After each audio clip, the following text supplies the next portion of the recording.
कक्षा 12 के भूगोल विषय को पढ़ने से पहले सबसे पहले हमें ये जान लेना आवश्यक है कि भूगोल क्या होता है, उसका अर्थ, परिभाषा और अध्ययन क्षेत्र क्या क्या होता है। हम इसको इस स्लाइड के माध्यम से समझेंगे। मानव भूगोल हमारा पहला जो विषय है, हमारा जो है उसका पहला पाठ है प्रकृति एवं विशेष क्षेत्र। इसका मानव भूगोल की प्रकृति एवं उसका विशेष क्षेत्र हमारे कौन से पाठ में है? पहले पाठ के अंतर्गत है, इसका हम अध्ययन करेंगे। तो इसमें बताया गया है कि भूगोल दो शब्दों से मिलकर बना है। यूनानी भाषा के दो शब्द हैं, उससे मिलकर बना है। अंग्रेजी रूपांतरण इसका जियोग्राफी है। दो शब्द हैं इसके अंदर, जियो और ग्राफी। जियो का अर्थ होता है पृथ्वी और ग्राफी का मतलब होता है लिखना या वर्णन करना।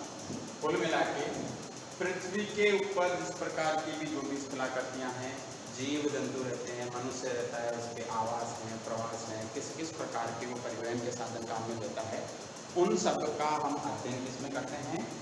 भूगोल के अंतर्गत करते हैं। इसको हम परिभाषा के माध्यम से समझ सकते हैं। भूगोल या ज्योग्राफी दो यूनानी शब्दों से मिलकर बना है। जियो जिसका अर्थ होता है पृथ्वी और ग्राफिक्स का अर्थ होता है लिखना या वर्णन करना।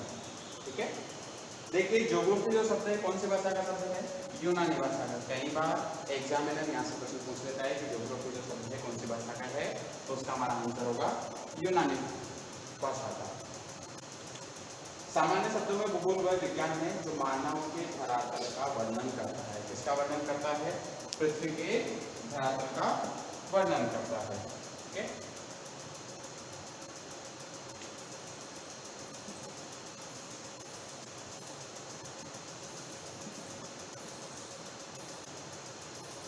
भूगोल में प्रकृति एवं मानव के अध्ययन पर अधिक बल दिया गया है। किसके अध्ययन पर बल दिया है?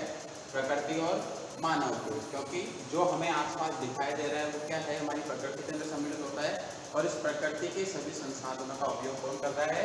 मानव कर रहा है। इनमें परिवर्तन करना, इसलिए मानव का अध्ययन भी भूगोल के अंदर किया जाता है। इन दोनों आधारभूत घटक कौन कौन से? पहला प्रकृति और दूसरा मानव। इनके आधार के ऊपर भूगोल को दो अलग अलग शाखाओं में विकसित हुई है। पहला भूगोल जो है, भूगोल का मतलब क्या हो गया? पृथ्वी का मानव आवास के रूप में अध्ययन करना। इसकी पहली शाखा भौतिक भूगोल, विभिन्न प्रदेशों के भौतिक पर्यावरण का अध्ययन करना भौतिक भूगोल के अंदर। और मानव भूगोल के अंदर भौतिक पर्यावरण और मानव जगत के अंतर संबंधों का अध्ययन करना सम्मिलित है। किसका? भौतिक पर्यावरण और मानव जगत के अंतर संबंधों का अध्ययन किसमें किया जाता है? मानव भूगोल के अंदर किया जाता है। हम इसको वर्गीकरण के माध्यम से भी समझ सकते हैं। मानव भूगोल और भौतिक भूगोल के अंदर अंतर क्या है? भौतिक भूगोल जो है, भौतिक भूगोल भौतिक पर्यावरण का अध्ययन करता है, सिर्फ भौतिक पर्यावरण का अध्ययन करता है। किसमें? भौतिक भूगोल के अंदर। और मानव भूगोल भौतिक पर्यावरण एवं सांस्कृतिक पर्यावरण के बीच संबंध, मानवीय परिघटनाओं के स्थापित विवरण एवं संसार के विभिन्न भागों में सामाजिक और आर्थिक विभिन्नताओं का अध्ययन करता है। किसके अंदर किया जाता है ये अध्ययन? मानव भूगोल में। और भौतिक भूगोल के अंदर भौतिक पर्यावरण का अध्ययन किया जाता है। दूसरे शब्दों में मानव भूगोल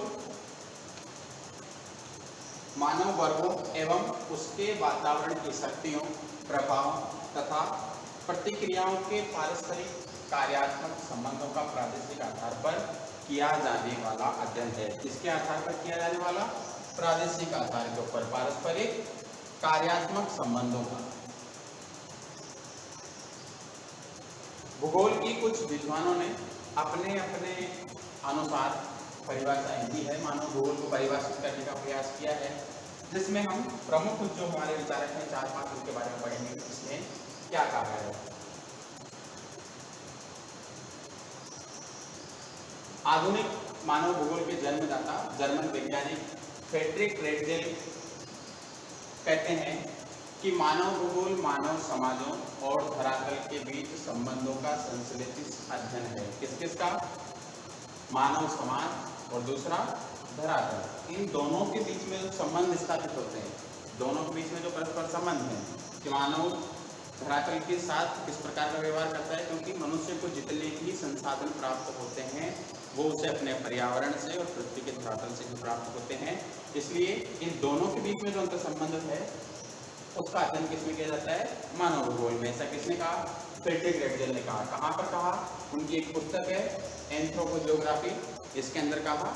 और रेटजेल को आधुनिक मानव भूगोल का जन्मदाता भी माना जाता है। यहाँ से महत्वपूर्ण प्रश्न बनता है, इसको हम ध्यान में रखेंगे कि आधुनिक मानव भूगोल के जन्मदाता किसे कहा जाता है? फ्रेडरिक रेटजेल को। कई बार प्रश्न पूछ लिया जाता है, यहाँ से परिभाषा दे दी जाती है और विचारक का नाम पूछ लिया जाता है कि किस विद्वान की परिभाषा है, तो हमें वो सब चीज़ें भी ध्यान में रखनी है, इनको याद रखना है। पुस्तक का नाम भी पूछ लिया जाता है। लास्ट ईयर एग्जाम में पूछा गया था कि 4 पुस्तकों के नाम आ जाएंगे और किसी एक विचारक के बारे में पूछ लेंगे कि जैसे रेटजेल के बारे में पूछ लिया, कुमारी सैमुअल के बारे में पूछ लिया, तो उसके अंदर 4 अलग अलग ऑप्शन होते हैं। हमें बुक छांटनी पड़ती है कि विडाल लीला दास की है या कुमारी सैमुअल की है या फिर फ्रेडरिक रेटजेल की है। अग्रिम जो परिभाषा है संभववाद के जनक, देखिए यहाँ पर आधुनिक मानव भूगोल के जन्मदाता की बात हुई थी और यहाँ संभववाद की, संभववादी विचारधारा है। संभववाद, निश्चयवाद, नव निश्चयवाद, ये हम सब बाद में पढ़ेंगे कौन सी विचारधारा क्या कहती है, लेकिन हम यहाँ पे केवल परिभाषाओं के बारे में समझ रहे हैं, तो परिभाषा का अध्ययन हमें यहाँ पर करना है। संभववाद के जन्मदाता विडाल लीला ब्लास के शब्दों के अनुसार मानव भूगोल पृथ्वी और मानव के पारस्परिक संबंधों का एक नया विचार देता है। किस किस का? पृथ्वी और मानव के पारस्परिक संबंधों का नया विचार देता है, जिसमें पृथ्वी को नियंत्रित करने वाले भौतिक नियमों तथा पृथ्वी पर निवास करने वाले जीवों के पारस्परिक संबंधों का अधिक संश्लेषित ज्ञान सम्मिलित है। किसकी चीजों को सम्मिलित किया गया है? भौतिक नियमों को, पृथ्वी को नियंत्रित करने वाले जितने भी भौतिक नियम है, जितनी भी हमारे यहाँ पर घटनाएं होती है, उन सबको सम्मिलित किया जाता है इसके अंदर, मानव भूगोल के अंदर। पृथ्वी के निवास करने वाले जीवों के पारस्परिक संबंधों को, जीव मनुष्य भी हो सकता है, जीव जंतु भी हो सकते हैं, पशु पक्षी भी हो सकते हैं, पर्यावरण भी इसके अंदर सम्मिलित होता है। इसके बाद आगे के विचारों की हम परिभाषा पढ़ेंगे।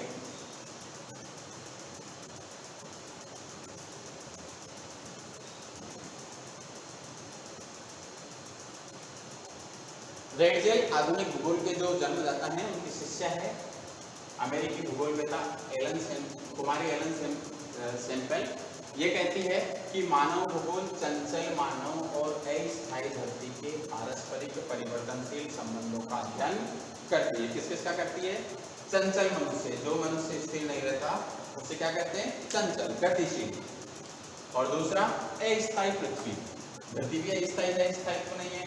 आज जो हम चीजें देख रहे हैं, हो सकता है मनुष्य के द्वारा या प्रकृति की खुद की किसी प्रकार की क्रियाओं के द्वारा या प्रकृति के अंदर होने वाले विभिन्न प्रकार के जो परिवर्तन होते हैं उनके द्वारा उसके अंदर परिवर्तन आ जाता है। जैसे भूकंप आ गया, कल हमने देखा था कोई भी स्थान जो एकदम सपाट है, आज वहाँ पे भूकंप आ गया तो तरह तरह की जो बिल्डिंगें बनी हुई थी सब गिर गई या गड्ढे हो गए, या फिर सुनामी आ गया तो सब चीज़ें पानी के अंदर हो गई, या फिर बाढ़ वगैरह आ गया तो सारी चीज़ें जलमग्न हो गई। तो वो सारे परिवर्तन किसमें होते रहते हैं? पृथ्वी में। इसलिए पृथ्वी क्या कहा है? अस्थायी गति का है। दूसरा, पृथ्वी हमेशा गतिशील होती है। ठीक है। इसके बाद डिकेन और पिट्स ने मानव भूगोल को मानव और उसके कार्यों को सम्मिलित किया है। मानव भूगोल के अंदर किसके को सम्मिलित किया है? मानव और उसके द्वारा किए जाने वाले सभी कार्यों को समाविष्ट किया है। ऐसा कौन कहते हैं? डिकेन और पिट्स ने यह परिभाषा दी है। सार रूप में हम कह सकते हैं, चारों विद्वानों की परिभाषाएं पढ़ने के बाद, रेटजेल, विडाल लीला ब्लास, कुमारी सैमुअल और डिकेन और पिट्स की परिभाषाओं को पढ़ने के बाद हम सार रूप में कह सकते हैं कि मानव भूगोल वह विचार है जिसमें पृथ्वी के विभिन्न क्षेत्रों में मानव समूहों के प्राकृतिक व सांस्कृतिक वातावरण की शक्तियों, प्रभावों व प्रतिक्रियाओं के पारस्परिक संबंधों और स्थानिक संगठन का अध्ययन मानवीय प्रगति के उद्देश्यों से प्रादेशिक आधार पर किया जा सकता है। अब मानव भूगोल की प्रकृति किस प्रकार की है, इसके बारे में हम पढ़ लेते हैं। पहले तो हमने मानव भूगोल किन किन लोगों ने किस प्रकार से परिभाषित किया है, किस चीज़ों का हम इसके अंदर अध्ययन करते हैं, उन चीज़ों को सम्मिलित किया था। अब हम इसकी जो प्रकृति है उसके बारे में पढ़ लेते हैं। जिन ब्रुन्स के अनुसार जिस प्रकार अर्थशास्त्र का संबंध कीमतों से है, भूगर्भ शास्त्र का संबंध चट्टानों से है, वनस्पति शास्त्र का संबंध जातियों तथा इतिहास का संबंध समय से है, उसी प्रकार भूगोल का केंद्र बिंदु स्थान है, जिसमें कहाँ व क्यों जैसे महत्वपूर्ण प्रश्नों के उत्तर देने का प्रयास किया जाता है। जिल ब्रुन्स कहते हैं कि जिस प्रकार अर्थशास्त्र का संबंध कीमतों से, नाम से स्पष्ट होता है अर्थशास्त्र, अर्थ का मतलब होता है पैसा। तो किसी भी चीज़ के बारे में जब हम अध्ययन कर रहे हैं तो वो किससे संबंधित हो गया? कीमतों के बारे में अध्ययन कर रहे हैं तो किसमें करते हैं अध्ययन? अर्थशास्त्र में करते हैं। भूगर्भ शास्त्र के, भूमि के गर्भ के अंदर की अगर हम बात करते हैं कि इसके अंदर क्या क्या चीजें हैं, तो ज्यादातर वहां पे हमें देखने को मिलेगी चट्टान। चट्टान 3 प्रकार की होती है, आग्नेय, अवसादी और कायांतिक। ठीक है, इन चट्टानों का अध्ययन किसमें करते हैं? भूगर्भ शास्त्र में करते हैं। वनस्पति शास्त्र के अंदर जातियों का, कोई भी प्रकार की वनस्पति है उसके अंदर हम किसका अध्ययन करेंगे? जातियों, किस किस प्रकार की प्रजातियां पाई जाती है, कौन कौन से समुदाय के वृक्ष या वनस्पति पाई जाती है, उनका हम अध्ययन करते हैं वनस्पति शास्त्र में। इतिहास का, काल से मतलब समय से इसका अध्ययन होता है कि प्राचीन समय के अंदर क्या हुआ था। इतिहास दो शब्दों से मिलकर बना है, इति और हास। इति का मतलब होता है ऐसा और हास का मतलब होता है निश्चित रूप से हुआ था। जो प्राचीन समय के अंदर जो भी घटनाएं घटी है उन सबका जो अध्ययन करते हैं किसमें करते हैं? इतिहास में। उसी प्रकार भूगोल के केंद्र बिंदु के अंदर किस चीज को शामिल किया जाता है? स्थान को। ठीक है, जिसमें कहाँ, क्यों जैसे महत्वपूर्ण प्रश्नों के उत्तर देने का प्रयास किया जाता है। कहाँ हुआ, कैसे हुआ, क्यों हुआ, ये सारे प्रश्न किसको पूछे जाते हैं? भूगोल के अंदर, मानव भूगोल के अंदर इन सब चीजों का क्या किया जाता है? अध्ययन किया जाता है। मानव भूगोल मानव केंद्रित विज्ञान है। मानव भूगोल मानव पारिस्थितिकी है। मानव भूगोल के तत्व पाठ्य विद्या से संबंधित है। मानव भूगोल सामाजिक विज्ञान है। नेक्स्ट हम इसके अध्ययन क्षेत्र को फ्लो डायग्राम के माध्यम से भी समझ सकते हैं। मानव भूगोल का जो अध्ययन क्षेत्र या विषय क्षेत्र है इसको हम 6 भागों के अंदर विभाजित करते हैं। पहला भाग हो गया जनसंख्या। इसके अंदर जनसंख्या के संबंध में जितने भी तथ्य हैं, लिंगानुपात क्या होगा, शिशु लिंगानुपात क्या है, साक्षरता क्या है, जनसंख्या घनत्व क्या है, कहाँ का जनसंख्या प्रतिशत जो है इस दशक में बढ़ा है या घटा है, उन सब का अध्ययन किसमें करते हैं? जनसंख्या के अंदर इसका जो पहला पॉइंट है उसके अंदर करते हैं। दूसरा समायोजन और प्रादेशिक संगठन की किस प्रकार वो समायोजित कर रहा है, किस किस प्रकार के वहाँ पर प्रदेशों के अंदर संगठन पाए जा रहे हैं, कौन सी प्रजाति कहाँ पाई जा रही है, इसका अध्ययन मानव भूगोल के समायोजन और प्रादेशिक संगठन के अंदर किया जाता है।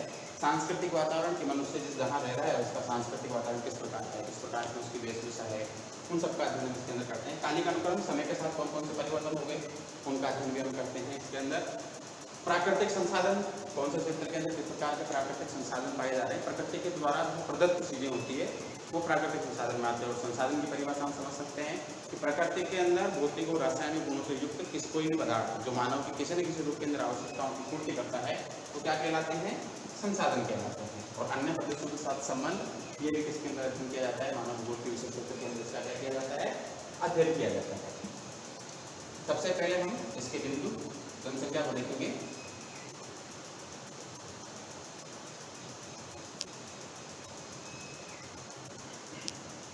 जनसंख्या एवं उसकी विशेषताओं का अध्ययन हमारा जो पहला बिंदु है।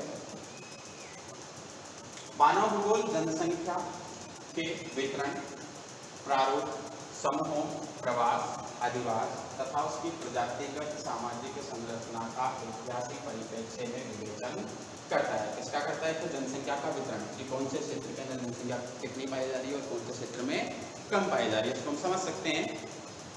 जैसे भारत है, भारत में एक और बिहार के अंदर 1100 से ज़्यादा, लगभग 1200 के आसपास हमारा जनसंख्या घनत्व है। 1 वर्ग किलोमीटर के अंदर लगभग 1200 लोग रहते हैं। वही अरुणाचल प्रदेश की हम बात करते हैं तो 1 वर्ग किलोमीटर में केवल 17 लोग रहते हैं। तो ऐसा क्यों? इन सब का अध्ययन हम किसमें करते हैं? जनसंख्या के अंदर करते हैं। समूह में कौन कौन से जाति के समूह रहते हैं? जैसे हमारे यहाँ पर विभिन्न प्रकार की जनजातियाँ पाई जाती है, भील है, ग्रासिया है, सहरिया है, मीणा है। तो किस किस प्रकार की जो जनजातियाँ वो पाई जाती है, उनके किस प्रकार के समूह है, निग्रिटो हैं या मंगोलाइट है, उनका अध्ययन इसके अंदर किया जाता है। प्रवास, अधिवास, कोई भी व्यक्ति अपने स्थान से दूसरे स्थान पर जा रहा है, जैसे कमाने के लिए कोई गांव का व्यक्ति है, शहर आ रहा है तो वो क्या कर रहा है? एक प्रकार से प्रवास कर रहा है। अधिवास, वो किस प्रकार के जो ढांचे उसके अंदर निवास कर रहा है, उसकी प्रजातिगत सामाजिक संरचना क्या है, ऐतिहासिक परिप्रेक्ष्य में इनका विवेचन करना किसके अंदर शामिल किया जाता है? जनसंख्या के अंदर शामिल किया जाता है। जनसंख्या अध्ययन में जनसंख्या व उसके वितरण का अध्ययन उपलब्ध संसाधनों के संदर्भ में किया जाता है कि कहाँ पर कौन कौन सी जनसंख्या, मतलब कितनी जनसंख्या पाई जा रही है और वहाँ पर कौन कौन से संसाधन है, उनका अध्ययन इसके अंदर किया जाता है। जनसंख्या की विशेषताओं में नर नारी अनुपात मतलब लिंगानुपात, बच्चों, वयस्कों एवं वृद्धों का अनुपात कितना, शिशु लिंगानुपात कितना है, वयस्क लिंगानुपात, कार्यशील जनसंख्या 14 से लेकर 65 वर्ष तक के जितने नागरिक होते हैं, जितने व्यक्ति होते हैं, उनको इसमें शामिल किया जाता है वयस्क में। और 65 के बाद से लेके लास्ट तक की जितनी उम्र होती है उनको वृद्धों में शामिल किया जाता है। वयस्कों में कार्यकारी जनसंख्या कितने लोग वयस्क हैं, उसमें कार्यकारी कितने हैं, रोजगार कितने लोगों के पास है और बेरोजगार कितने लोग हैं, उनका प्रतिशत, कर्मकारों की विशेष पेशा कि कौन कौन से किस किस प्रकार के रोजगार के अंदर सम्मिलित हैं, उनके व्यवसाय प्राथमिक, द्वितीय, तृतीय मूल रूप से 3 भागों के अंदर और आंशिक रूप से 5 भागों के अंदर व्यवसायों का वर्गीकरण किया गया है। व्यवसाय वाला हमारे एक अलग से टॉपिक जुड़ा हुआ है, उसके अंदर इसका अध्ययन करेंगे। आदि इसमें क्या है, प्रमुख है। दूसरा आ गया हमारा प्रदेशों के प्राकृतिक संसाधन, कि कौन से प्रदेश के अंदर किस किस प्रकार के प्राकृतिक संसाधन पाए जाते हैं, उसका अध्ययन मानव भूगोल के विषय क्षेत्र के अंदर किया जाता है। प्राकृतिक वातावरण के विभिन्न तत्वों का अध्ययन तथा मानव क्रियाकलापों पर इन तत्वों के प्रभाव का अध्ययन किया जाता है। इसमें प्राकृतिक संसाधन कौन कौन से हो गए, प्राकृतिक संसाधन भूमि हो गई, जल हो गया, वन हो गए, खनिज का अध्ययन सम्मिलित किया जाता है। चित्रों के माध्यम से हम समझ सकते हैं कि पर्यावरण हमारा, हमारे वन वगैरह, हमारा जो डेजर्ट है या मिट्टी है, जीव जंतु हो गए, हमारे पशु पक्षी हो गए, हमारी वनस्पतियां हो गई, जो जल के अंदर से यहाँ पर हमें दिखाया गया है खनिज तत्वों का दोहन किया जा रहा है, पेट्रोल वगैरह निकाले जा रहे हैं, कोयला हो गया और अन्य प्रकार के जो महत्वपूर्ण स्टोन होते हैं उन सब का अध्ययन इसके अंदर किया जाता है। नंबर 3 पे देख सकते हैं सांस्कृतिक वातावरण, कि मनुष्य किस प्रकार का सांस्कृतिक वातावरण होगा, किस प्रकार के परिदृश्य होंगे, उनको भी इसके अंदर अध्ययन किया जाता है। पृथ्वी पर जो भी दृश्य मनुष्य की क्रियाओं द्वारा बने हुए दिखाई पड़ते हैं वे सब मानव भूगोल के अध्ययन में सम्मिलित किए जाते हैं। मनुष्य की क्रियाओं द्वारा बने हुए मतलब मानव निर्मित, कुल मिला के कृत्रिम, वे सब मानव भूगोल के अध्ययन क्षेत्र में सम्मिलित होते हैं। सांस्कृतिक तत्व मानव या पर्यावरण के अंतर संबंधों को प्रकट करते हैं। सांस्कृतिक तत्वों के अंतर्गत जीव जंतु, मानव का वातावरण के साथ अनुकूलन, की किस प्रकार से मनुष्य किस प्रकार के वातावरण में रह रहे हैं। जैसे कुछ लोग होते हैं बहुत ज़्यादा सर्दी के क्षेत्र में रह रहे हैं, कुछ लोग बहुत ज़्यादा उष्णता में, जैसे उसमें जनजाति है अफ्रीका के काराहारी मरुस्थल में रहती है तो बहुत ज़्यादा गर्मी वाला क्षेत्र है। और एस्किमो जनजाति है जो साइबेरिया के अंदर या फिर ग्रीनलैंड वगैरह में जहाँ बहुत ज़्यादा मतलब ध्रुवीय क्षेत्रों में रही है, जहाँ बहुत ज़्यादा ठंड रहती है।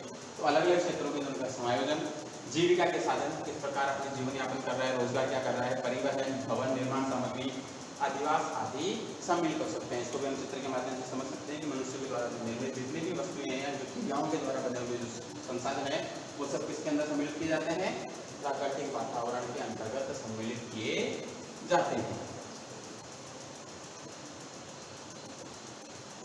इसके बाद वातावरण के तत्वों का कालिक विकास क्रम या अनुक्रम। मानव समाज और उसके भौतिक संबंध स्थिर नहीं है, ना तो मानव संबंध स्थिर है ना उसके भौतिक भूगोल के साथ जो उसके संबंध है वो स्थिर है, दोनों ही गतिशील होते हैं। यह सभी संबंध क्रियात्मक हैं, क्रियाओं के साथ। मानव के सांस्कृतिक विकास के साथ साथ उत्तरोत्तर समय के साथ एक के बाद एक अधिक गत्यात्मक, गतिशील और लोचपूर्ण मतलब परिवर्तनशील। कोई भी चीज लोचपूर्ण का मतलब होता है किसी के अंदर परिवर्तन किया जा सके, होते जाते हैं। सांस्कृतिक वातावरण के तत्वों का विकास अनायासी नहीं हो जाता, बल्कि विकास का एक क्रम होता है, समय के साथ धीरे धीरे परिवर्तन होता है। जैसे हम विज्ञान के अंदर पढ़ते हैं कि मनुष्य पहले जो था वानर के रूप में था, फिर धीरे धीरे उसके अंग जो काम में नहीं आए वो परिवर्तन होते गए और आज जो हमारा जिस प्रकार के हम दिख रहे हैं उस प्रकार का रूप जो है उसने ले लिया। या कोई भी जैसे पेड़ होता है तो सबसे पहले इतना बड़ा होता नहीं है, छोटा पौधा होता है तो धीरे धीरे डेवलप करता है, उसका समय के साथ उसके अंदर क्या होता रहता है, परिवर्तन होता है। तो इस क्या है, उसका विकास का एक क्रम होता है जो समय के साथ परिवर्तित होता रहता है। वातावरण के किसी भी तथ्य का इतिहास उसके संबंधित भूदृश्यों में छिपा होता है। उदाहरण के लिए भूमिगत जल को प्राप्त करने के लिए मनुष्य ने सबसे पहले कुआं खोदा, उसके पास संसाधनों का अभाव था और जब उसे पानी की आवश्यकता हुई तो सबसे पहले उसने किसका निर्माण किया, कुएं का निर्माण किया। फिर उस कुएं से पानी निकालने के लिए या अपनी जो मेहनत है उसको कम करने के लिए उसने चरस का या डेकुल का निर्माण किया। हम इसको आगे चित्र के माध्यम से समझेंगे कि कैसा होता है। इसके बाद रेहेड, जिसे पर्सियन व्हील भी कहते हैं, उसके बाद हैंड पंप, फिर नलकूप और आजकल सबमर्सिबल पंप का भी प्रयोग किया जाने लगा है। हम उक्त चित्र के माध्यम से देख सकते हैं कि कैसे जल, भूमिगत जल के दोहन के लिए मनुष्य ने किस किस प्रकार संसाधनों का विकास किया।